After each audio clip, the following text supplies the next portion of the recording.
I'm Cyrus Webb. We're in the beautiful city of Pearl, Mississippi, and I'm very glad to be a part of this project. I've been a lover of books all of my life. I recently celebrated my 34th birthday. I've always loved to read. Reading wasn't something that was genuinely a part of my family, but my family always made sure that I had books because I wanted books. And I tell people really that books saved my life. When I was growing up, I really was very shy, very introverted. And by the time I was 21, I tried to commit suicide 3 times. I had a lot of internal issues and didn't know how to communicate, but reading books helped me to be able to see that I wasn't the only one going through things.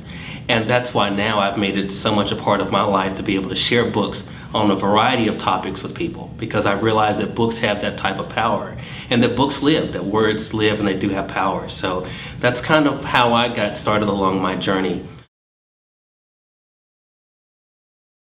In 2007, I realized that there were no book clubs that allowed men.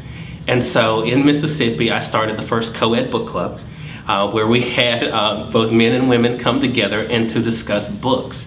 And the way we came up with the idea was 3 years before that, I had started my radio show in Mississippi on WNPR 90.1 FM. When I started the book club in 2007, I had all these authors saying, you know what, don't forget my book, and you have to choose this. So that kind of just opened the floodgates.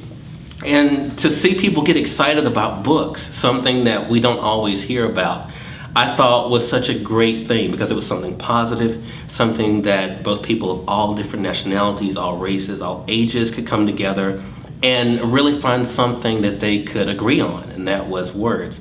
Even though we may not have agreed on the different perspectives that people took from those words, we could agree that, hey, we really enjoyed, that book for whatever reason. So it took me a while to get to that point where I could talk about it, but I remember the first time I spoke at Callaway High School in Jackson, Mississippi, and I shared that I had 3 young people from that school come to me and said that they had had thoughts of suicide and they'd never been able to talk about that before. And I realized at that point how it's because of not discussing issues that we get into a lot of the problems we have, which is why I called my book club Conversations. Because we have conversations not only about the characters but about the issues, and we put ourselves in those situations to see how we can, if we're not going through those particular issues, how if we know somebody who is, we can help them through the experiences we've got out of the book. I was living in New York at the time, the last time that it happened. And I had just turned 20 years old. I'd gone through an experience where I'd had surgery on my hands. And I've always been creative, always drawn, always wanted to be a writer. And the doctor told me I probably wouldn't be able to draw or write after my surgery. I'd probably have to file for disability and all of these, and all these horrible things. And I was just 20 years old, And so I've never had a lot of common sense. I have a little bit of book sense, but common sense I don't. I actually tried while I was in the hospital to OD, which that was the last time. And I tell people that and I can smile about it now, but something occurred to me at that point. I realized that here I was allowing a man to tell me what I wasn't going to be able to do. And did I have more faith in this man than I had in God? And I also thought to myself, who am I if I can't create life? Who am I to try to take a life? And that was my aha moment. And I thought to myself, you know what, regardless of if I can't draw right, I'll find another way to be able to communicate. Now, I'm fortunate that with physical therapy, and even though I still have my aches and pains, I am able to continue doing what I'm doing. But I just thought about what would have happened if I had taken my life. And I look back over the 14 years that I've been able to enjoy, 10 of which where I've been able to share my story, that I wouldn't have been able to not only be impacted by the people I have, but had an impact on other people as well. So that's why I feel it's important to share, because that way people know that they're not the only ones going through something like that. Well, I would actually go online and look for book clubs, and I would attend some. And I had one that now, incidentally, she now comes to some of our meetings, but the book club president said, we appreciate your coming, but you can't come next month. And I said, what do you mean? She said, because if you come twice in a row according to our rules, you could be considered a member, and we don't allow men to be at our book clubs. And I said, really? And that just seemed so foreign to me. But then I would ask some of my friends in Arkansas, in Tennessee, in California, do you guys have co-ed book clubs? And they're like, you know what? No, we don't, have co-ed book clubs. And I just thought, that's interesting, because men are told we don't talk about things, we don't discuss things, but then you shut us out of the meetings where we could have a discussion. So I said, this is something I can do. We started with 3 members, and we now have 10 chapters in 5 states, and all of them are co-ed meetings. One of the things I wanted for the first book club when we first started, because I had met all these authors on the radio show, what made our book club different was that at each meeting we had the author on the conference call.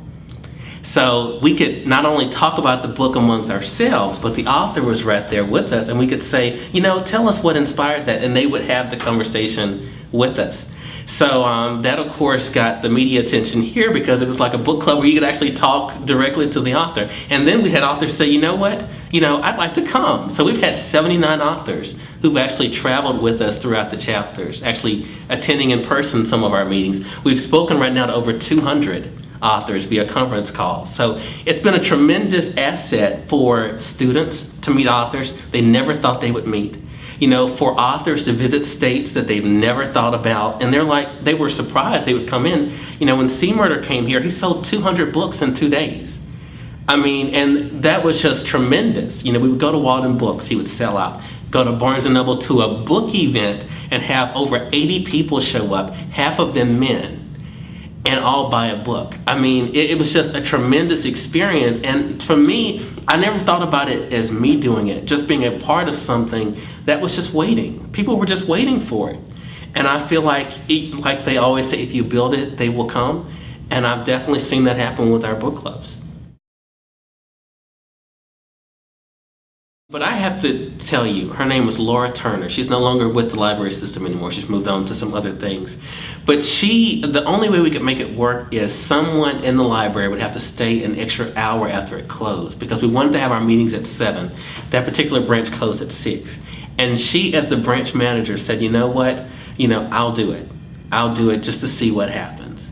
And if it had not been for her doing that, and incidentally, she was from New Orleans, so she was familiar with him and his family. And so that was really a kick for her, to be able to say, okay, he's really on the phone and I'm really talking to C. Murder, And to find out, my first question to him was, I already knew because of our previous conversations, but to kind of break the ice, I had him tell people, how did you get the name? And that kind of helped you, oh, okay, well, now I get it. I understand, where the name comes from. And so it wasn't like we were advocating something that wasn't that good. It was actually something positive. And that's what we've always tried to do throughout all of the meetings we've had. My mom always told me, if you'll do it for nothing, that's your passion. And I started off, this was just something I did as a labor of love, and it has been blessed so much because of the fact that I believed in it, and I believed in people believing in it, and the results have kind of proven themselves. Don't let your success be contingent on where you live.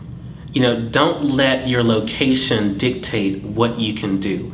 Just because there's never been a major force in whatever you like that's come out of your state, make it your goal to be the first. And, people tell me I've done this and I've done that. But, I really think that it's not so much me, it's we. I was used to kind of, strike the match. But the spreading of it couldn't have been done with just me. And so I hope people will know that no matter what your goal is, no matter what your dream is, never let people, never let your situation dictate how far you go with it.